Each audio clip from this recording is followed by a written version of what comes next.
everyone, I'm Johnathan Lynch, your dude with the food. Go fish, Atlantic Ocean. Not even you can keep me out of your neighborhood. Hide your fish, hide your wife. Because when I want something, I grab the bull by the horns and take it.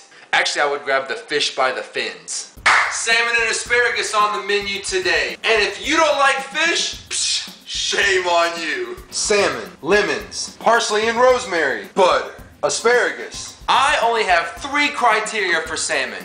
No bones, crispy skin, and being served just before it's cooked all the way through.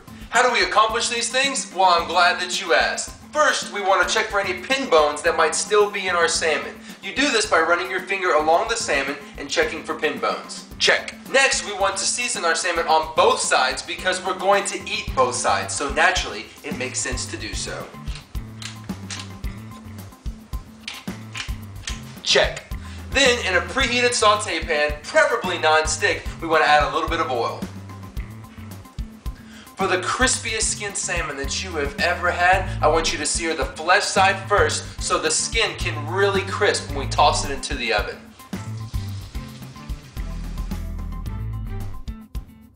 Time to flip your fish.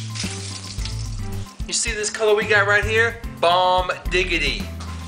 Once you flip your fish over, turn off your heat, and in a 425-degree oven, toss your fish in because that's where it's going to finish cooking. Bye-bye. Next up, asparagus. We're going to blanch them to not only improve our texture, but improve our color on them as well. Salt your water and drop in your asparagus. Turn your heat down slightly so the asparagus don't boil. After about 2 minutes in the water, we want to remove our asparagus and place them in an ice water bath. This will help to immediately stop the cooking process. Adding butter to anything is good in my book, but we're going to take this butter over the top for our salmon because it only deserves the best. Got some butter, we're going to put it into a small bowl. I'm going to chop up some herbs, got rosemary and parsley here. Do a rough chop on my parsley. Toss that into our bowl. Strip some rosemary, like literally strip it, take everything off. Quick mince into the bowl. The juice and zest of 2 lemons is going to help cut through some of the fattiness of the fish. If you thought lemon juice was good on salmon, honey, you are in for a treat today. And add a little bit of salt, add some pepper, grab a spoon and mix away. Let's get ready to rumble! Smart. Okay, our salmon has been cooking for about 5 to 7 minutes, and now's the time that we want to pull it out of the oven. Woo! Can you hear that? That's the sound of crispy skin. We want to remove our salmon from the pan, and since the pan is already hot and you don't want to wash any more pans, just use the same pan to cook the asparagus in. Simply drain your asparagus from the ice water bath, put the pan back on medium-high heat, and toss in the asparagus. Ow! Golly! Oh, I forgot that was in the oven. Oh, man! Season with salt and pepper. And let the caramelization begin.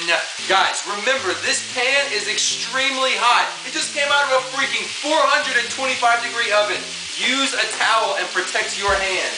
If you listen really closely, you can hear the asparagus talking to you. What's that? Yes, I'm going to eat you!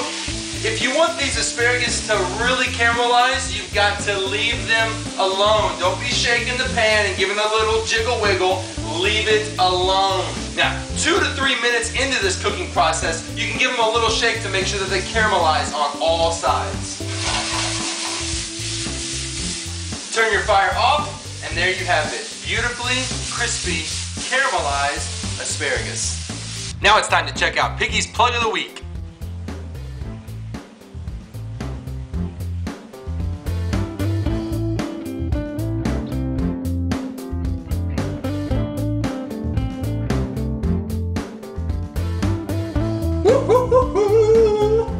And your dinner is served. Now, I promised lemon butter on this, so let's take some of our lemon butter that we made earlier with all the herbs. Look, you made it. Just be generous with it, okay? Because you're gonna get some in your asparagus too. Place that butter right on top. Ooh, and just let it melt and ooze all onto your salmon. Mmm, that is delicious. A sign that your salmon has been cooked properly is if it will flake apart. So let's test it. Flakes right off. And for the taste, this lemon butter with the rosemary and that lemon zest. Let's check for our crispy skin on the bottom. You hear that? Crispy. Look how this fish just flakes apart. Grab you some asparagus, grab you some salmon. So if you're scared of your fish sticking to the pan, don't be, because I just showed you how not to and how to make it absolutely delicious.